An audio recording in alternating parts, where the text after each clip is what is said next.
Hello friends, स्वागत है आपका हमारे YouTube channel science special JMD में।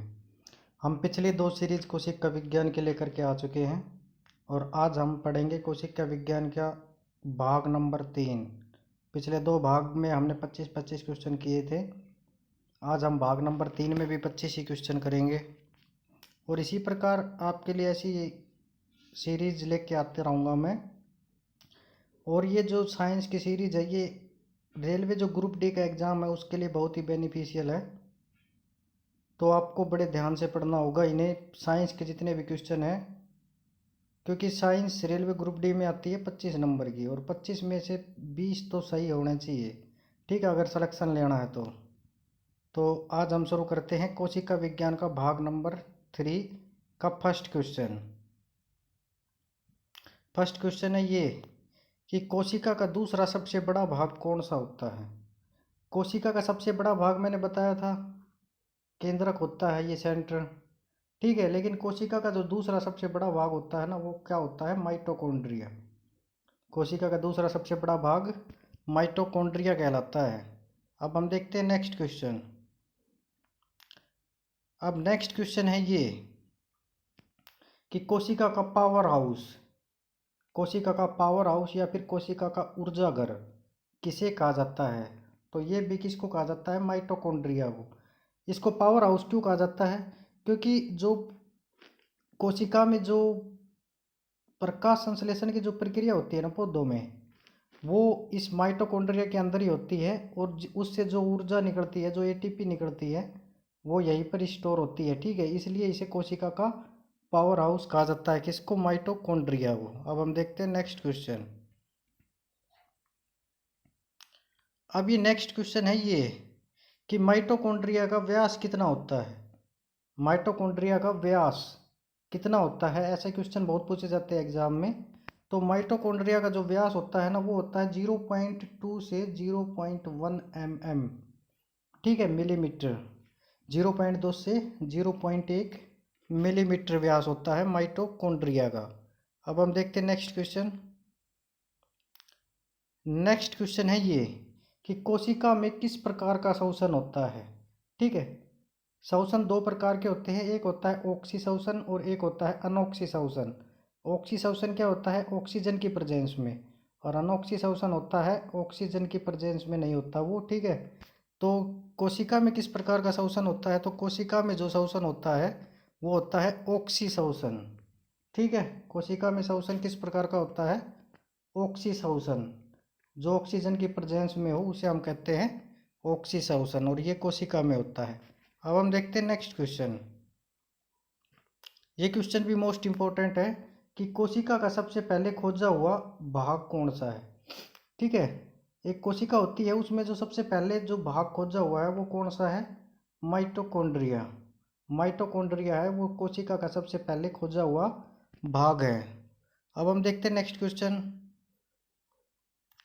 ये खोज वाले क्वेश्चन बहुत ही इंपॉर्टेंट होते हैं और ये एग्जाम में लगभग पूछे जाते हैं। लाइसोसोम, लाइसोसोम की खोज किसने की? तो लाइसोसोम की खोज किसने की थी? डी ड्यू नाम का एक साइंटिस्ट था, इन्होंने लाइसोसोम की खोज की थी। अब हम देखते हैं नेक्स्ट क्वेश्चन। अब ये आकार वाले भी बड़े मोस्ट इंपॉर्टेंट है कि लाइसोसोम का आकार कितना होता है। तो जो लाइसोसोम का आकार है वो 0.2 से 0.8 mm होता है, मतलब 0.2 से 0.8 मिलीमीटर। ठीक है, ये होता है लाइसोसोम का आकार। अब हम देखते हैं नेक्स्ट क्वेश्चन। अब ये क्वेश्चन तो बहुत से एग्जामों में पूछा भी गया है, पहले भी बहुत पूछा है, एनटीपीसी में भी अभी ये कई बार रिपीट हुआ है कि कोशिका की आत्महत्या की थैली और कोशिका का डिस्पोजल बैग, कोशिका का एटम बम और कोशिका की सफाई कर्मी किसे कहा जाता है? ये सारे नाम इसी के हैं। किसे कहा जाता है? लाइसोसोम्स को। लाइसोसोम्स को कोशिका की आत्महत्या की थैली भी कहते हैं, कोशिका का डिस्पोजल बैग भी कहते हैं, कोशिका का एटम बम भी कहते हैं और कोशिका की सफाई कर्मी भी कहते हैं। ठीक है, लाइसोसोम्स के ये सारे नाम हैं। अब हम देखते हैं नेक्स्ट क्वेश्चन।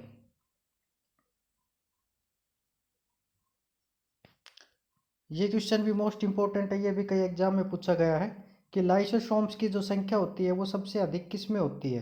तो लाइसोसोम्स की जो सबसे अधिक संख्या होती है वो होती है डब्ल्यूबीसी में।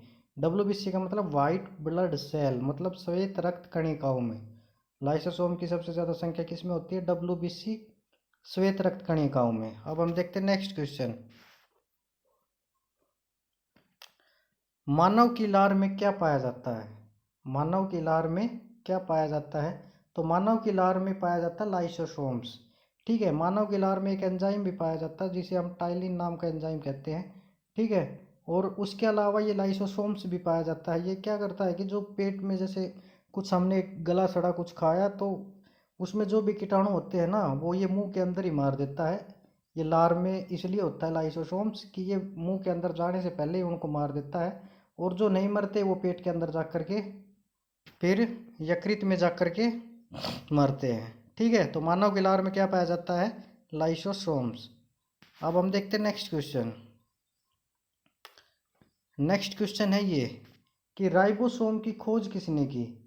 अब ये वो लाइसोसोम्स था, ये राइबोसोम है। तो राइबोसोम की खोज किसने की थी? एक पेलड नाम का साइंटिस्ट था, उसने राइबोसोम की खोज की थी। ठीक है, अब हम देखते हैं नेक्स्ट क्वेश्चन। अब ये आकार के जितने भी क्वेश्चन है ना वो सारे इंपॉर्टेंट है और वो एग्जाम में हमेशा पूछता है कि राइबोसोम्स का जो व्यास होता है ना वो कितना होता है। अब जो राइबोसोम का व्यास होता है वो होता है 170 से 230 एंगस्ट्रॉम। ठीक है, 170 से 230 एंगस्ट्रॉम ये राइबोसोम का व्यास होता है। अब हम देखते हैं नेक्स्ट क्वेश्चन। कोशिका का सबसे छोटा भाग। ठीक है, मैंने बताया है अभी तक कोशिका का सबसे बड़ा भाग केंद्रक, और दूसरा सबसे बड़ा भाग कौन सा है? वो है माइटोकॉन्ड्रिया। और कोशिका का सबसे छोटा भाग है ये है राइबोसोम। राइबोसोम है जो कोशिका का सबसे छोटा भाग कहलाता है। ठीक है, ये कोशिका में सबसे छोटा होता है। ठीक है, अब हम देखते हैं नेक्स्ट क्वेश्चन। नेक्स्ट क्वेश्चन है ये जितने भी नाम वाले क्वेश्चन है ना ये बहुत पूछे जाते हैं। कोशिका की प्रोटीन फैक्ट्री या कोशिका का इंजन। कोशिका की प्रोटीन फैक्ट्री या फिर कोशिका का इंजन किसे कहा जाता है? तो कोशिका की प्रोटीन फैक्ट्री और कोशिका का इंजन किसे कहा जाता है? राइबोसोम को। ठीक है, ये राइबोसोम के दो अन्य नाम है, कोशिका की प्रोटीन फैक्ट्री या फिर कोशिका का इंजन। ये किसे कहा जाता है? राइबोसोम को। अब हम देखते हैं नेक्स्ट क्वेश्चन। नेक्स्ट क्वेश्चन है ये कि राइबोसोम कहाँ पाया जाता है? राइबोसोम है वो पाया जाता है केंद्रक में, क्लोरोप्लास्ट में और अंतःप्रद्रवी जालिका में। एग्जाम में क्या करता है कि भाई दो चार ऑप्शन दे देगा वो, और ये लिख देगा कि राइबोसोम निम्नलिखित में से किस में नहीं पाया जाता। तो वो ये तीन ऑप्शन तो देगा लेकिन एक अलग ऑप्शन देगा, वही आंसर होगा। ठीक है, इन तीनों में पाया जाता है वो केंद्रक, क्लोरोप्लास्ट और अंतःप्रद्रवी जालिका। और वो माइटोकॉन्ड्रिया भी ऑप्शन दे दे तो वही गलत आंसर है। ठीक है, ऐसे आजकल एग्जाम में पूछे जा रहे हैं ये क्वेश्चन। अब हम देखते हैं नेक्स्ट क्वेश्चन कि प्रत्येक कोशिका में कितने राइबोसोम होते हैं। ठीक है, एक प्रत्येक कोशिका, एक छोटी सी कोशिका, ये छोटी सी कोशिका, और इसमें लगभग 10 मिलियन राइबोसोम पाए जाते हैं। ठीक है, तो प्रत्येक कोशिका में कितने राइबोसोम पाए जाते हैं? लगभग 10 मिलियन। अब हम देखते हैं नेक्स्ट क्वेश्चन। नेक्स्ट क्वेश्चन है ये राइबोसोम है वो कितने प्रकार का होता है? तो राइबोसोम दो प्रकार का होता है, एक 70S और एक होता है 80S। बाद में इन दोनों के सब पार्ट हो जाते हैं, एक 50S एक 30S। ठीक है, ऐसे करके इन दोनों के सब पार्ट है। लेकिन राइबोसोम कितने प्रकार का होता है? दो प्रकार का, एक 70S और एक 80S। अब हम देखते हैं नेक्स्ट क्वेश्चन। राइबोसोम कौन सी कोशिकाओं में पाया जाता है? मतलब वो ये दे देगा कि भाई कि पादप कोशिका में राइबोसोम पाया जाता है, जंतु कोशिका में नहीं पाया जाता, ऐसे ऑप्शन देगा वो। तो राइबोसोम है वो दोनों कोशिकाओं में पाया जाता है, पादप और जंतु दोनों कोशिकाओं में। ठीक है, आपको उलझना नहीं है। राइबोसोम दोनों प्रकार की कोशिकाओं में पाया जाता है, पादप और जंतु दोनों में। अब हम देखते हैं नेक्स्ट क्वेश्चन। नेक्स्ट क्वेश्चन है ये कि जो राइबोसोम होता है के ऊपर कौन से खनिज पदार्थ की परत होती है? राइबोसोम ऐसे होता है, एक ये 50S ये 30S, ये सब पार्ट मैंने बताए, इनके ऊपर ऐसे यहाँ पर एक परत सी होती है, यहाँ पर उनके ऊपर ऐसे ऐसे ऐसे ऐसे ये चिपका हुआ होता है। तो ये परत किस चीज़ की होती है? तो ये परत जो होती है वो होती है मैग्नीज की। ठीक है, Mg की, किसकी होती है? मैग्नीज की। राइबोसोम के ऊपर किसकी परत होती है? मैग्नीज की। अब हम देखते हैं नेक्स्ट क्वेश्चन। गोल्जी बॉडी या फिर गोल्जी काय की खोज किसने की? तो गोल्जी बॉडी या फिर गोल्जी काय की खोज की थी कैमिलियो गोल्जी नाम के एक साइंटिस्ट ने। ठीक है, ये खोज से संबंधित बहुत ही इंपॉर्टेंट क्वेश्चन है, ये एग्जाम में लगभग पूछे जाते हैं। तो गोल्जी बॉडी या गोल्जी काय की खोज किसने की? कैमिलियो गोल्जी ने। अब हम देखते हैं नेक्स्ट क्वेश्चन।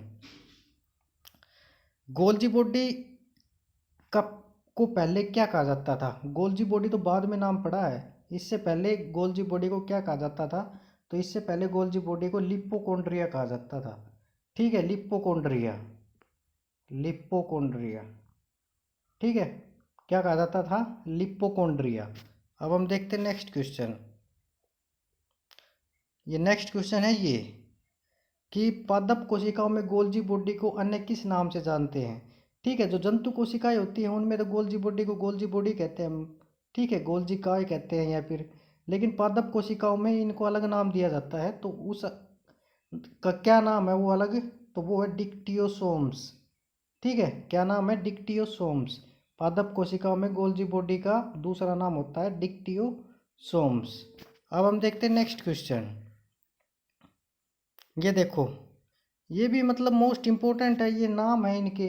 कोशिका का ट्रैफिक पुलिस, कोशिका की माँ और पैकिंग करने वाला किसे कहा जाता है? ठीक है, कोशिका का ट्रैफिक पुलिस, कोशिका की माँ और पैकिंग करने वाला किसे कहा जाता है? तो ये सारे नाम किसके हैं? गोल्जी बॉडी के। ठीक है, गोल्जी बॉडी के ये सारे नाम है, ट्रैफिक पुलिस, कोशिका की माँ और पैकिंग करने वाला। अब हम देखते हैं नेक्स्ट क्वेश्चन और इस वीडियो का लास्ट क्वेश्चन, ये मोस्ट इम्पोर्टेंट है। और ये क्वेश्चन है ये, mRNA की फुल फॉर्म क्या है? mRNA को कहते हैं हम मैसेंजर आरएनए। आरएनए का पता ही है, राइबोन्यूक्लिक एसिड। और मैसेंजर आरएनए इसकी फुल फॉर्म है mRNA की। तो मैं आपके लिए ये 25 क्वेश्चन लेके आया था। आप ये बताना कि कमेंट करके कि भाई कि आपको ये कैसे लगे, ये सीरीज़ कैसी लग रही है। अगर आपको अच्छी लग रही है तो ज़रूर कमेंट करना और प्लीज़ चैनल को लाइक शेयर एंड सब्सक्राइब ज़रूर करना। आगे मिलेंगे हम नेक्स्ट सीरीज़, चौथी सीरीज़ में कोशिका की, वो भी हम 25 क्वेश्चन लेकर आएंगे। तो आज की सीरीज़ में इतना ही। थैंक